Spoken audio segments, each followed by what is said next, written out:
Hello guys, welcome back. இந்த video என்ன பார்க்குறோம் அப்படின்னா, நிஃப்டி அண்ட் பேங்க் நிஃப்டி இந்த வீக்கு அப்படிலாம் பவர் பண்ணுறதுக்கான பாசிபிலிட்டிஸ் இருக்குன்னு சொல்லி பார்க்கலாம். ஸோ ஓவரால் போன வீக் வந்து பெரிய லெவலில் மொமெண்டம் இல்லை. மார்க்கெட் மேலே இங்கேயும் சுற்றிக்கிட்டு இருக்கு. பெரிய லெவலில் ஒரு டேரக்ஷன் எடுக்க முடியாமல் தடுமாறிட்டு இருக்கு. அண்ட் ப்ரீவியஸ் ஆல் டைம் ஹையை நம்மளுக்கு ஹிட் பண்ணதுலேருந்தே இப்படி தான் மார்க்கெட் போயிட்டுருக்கு. And coming to Nifty, currently பார்த்தீங்கன்னா நம்மளுக்கு அந்த பெரிய செல்லிங் ப்ரெஷர் அப்படிங்கிறது தெரியல. என்ன தான் மார்க்கெட் கீழே கொண்டு வந்தாலும் திரும்ப மார்க்கெட் மேலே போய் க்ளோஸ் வைக்கிறது வந்துட்டு ஒரு நல்ல ஒரு பாசிட்டிவ் சைன் தான் நிஃப்டிக்கு. அதனால் கண்டிப்பாக இந்த ஆல் டைம் ஹை உடச்சி மார்க்கெட் இயர் எண்டுக்குள்ளே ஒரு பெரிய க்ளோஸ் வரும் அப்படின்னு எதிர்பார்க்குறேன். அதுக்கான பாசிபிலிட்டிஸ் ரொம்ப அதிகம். பிகாஸ் இந்த இடத்துல நீங்கள் பார்த்தீங்கன்னா ஒரு சப்போர்ட் இருந்துச்சு, அதை உடைக்கிற மாதிரி கீழே வந்துட்டு திரும்பியும் மார்க்கெட் மேலே க்ளோஸ் ஆகிருக்கு. அப்கமிங் வீக்கில் இந்த வீக்கு ஹை எக்ஸ்பெக்டேஷன் அப்சைடில் மார்க்கெட் உடைக்கிறதுக்கான பாசிபிலிட்டி. ஸோ இந்த ஆல் டைம் ஹையை மார்க்கெட் உடச்சி டெய்லியில் ஃப்ரெஷ்ஷாக ஒரு க்ளோஸ் சூப்பராக வரதுக்கான சான்சஸ் ரொம்ப அதிகம். பிகாஸ் இப்போ நம்ம இந்த இடத்துல ஆட்டோமேட்டிக்காக அந்த செல்லர்ஸ் எல்லாருமே ட்ராப் பண்ணிவிட்டு மார்க்கெட்டிங்லேருந்து கம்ப்ளீட்டாக ரிவர்சல் ஆகிடுச்சு. அண்ட் வீக்லிலையும் நல்ல ஒரு பையிங் ப்ரெஷர் வந்துட்டு மார்க்கெட்டில் நமக்கு தெரியுது. ஸோ மேலே ஏற ஆரம்பிச்சதுன்னா கண்டிப்பாக நம்மளுக்கு ஆல் டைம் ஹையை ஈஸியாக இந்த வீக் உடைக்கிறதுக்கான எல்லா விதமான வாய்ப்புகளும் ரொம்பவே பிரகாசமாக மார்க்கெட்டில் இருக்குது. அண்ட் டார்கெட்டும் பார்த்தீங்கன்னா next resistance all time high உடச்ச உடனே 26,688 ஆல்மோஸ்ட் 700 ரேஞ்ச் வரைக்கும் போகும். ஒரு 500 பாயிண்ட் ஆல் டைம் உடச்ச உடனே மார்க்கெட்டுக்கு டார்கெட் இருக்குது. ஸோ கண்டிப்பாக நிஃப்டி மேலே ஏறதுக்கான ஹை பாசிபிலிட்டி இந்த வீக்கில் இருக்குது. ஸோ இந்த வீக் மோஸ்ட் ப்ராபப்லி ஃபுல்லாக புல்லிஷில் இருங்க.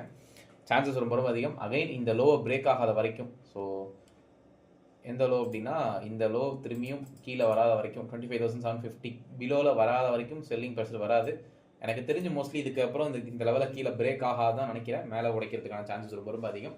ஸோ ஆல்வேஸ் பட் நம்ம வந்து எப்போவுமே ஒரு பாசிபிலிட்டிஸோட தான் ட்ரேட் பண்ணணும். எதுவுமே 100% கேரண்டி கிடையாது. ஸோ அதனால் சேஃப் ப்ளே பண்ணுங்கள். பட் மார்க்கெட் மேலே புல்லிஷில் உடைக்கிறதுக்கான ஹை எக்ஸ்பெக்டேஷன் இந்த வீக்கில் இருக்குது. Okay. And bank Nifty, coming to bank Nifty மாதிரி தான். ஸோ கீழே வந்தாலும் ப்ரீவியஸ் ஸ்விங் டு ஹை பார்த்தீங்கன்னா ஆல்மோஸ்ட் வந்து 38% ரீட்ரேஸ்மெண்ட் கொடுத்துருக்கு. மார்க்கெட் 38% ரீட்ரேஸ்மெண்ட் கொடுத்துட்டு மார்க்கெட் ரெக்கவரியும் கொடுத்துருக்கு. Coming to daily time frame, டெய்லியில் இந்த இடத்துல ஒரு ஹெட் அண்ட் ஷோல்டர் மாதிரி இருந்தாலும் பார்த்தீங்கன்னா தெரியும் ஹெட் அண்ட் ஷோல்டர் மாதிரி ஃபார்ம் ஆகுது. பட் இது பிரேக் ஆச்சுன்னா அதை பார்க்கலாம். பட் பிரேக் ஆகிறதுக்கான பாசிபிலிட்டிஸ் இப்போதைக்கு கிடையாது. ஏன்னா நிஃப்டி நம்மளுக்கு ரொம்ப ஸ்ட்ராங்காக இருக்குது. அண்ட் மார்க்கெட்டும் நம்மளுக்கு சப்போர்ட் லெவலில் தான் மார்க்கெட் நின்றுட்டு இருக்கு. இந்த 59,740 இருக்கு இல்லையா? ஸோ இந்த 59,740 வந்து ஒரு மந்த்லியோட மேஜர் ரெசிஸ்டன்ஸ் லெவல். ஸோ இதை பிரேக் ஆகி மார்க்கெட் க்ளோஸ் வச்சுட்டு அப்படின்னா டெய்லியில், ஸோ இந்த ஜோன் கரெக்டாக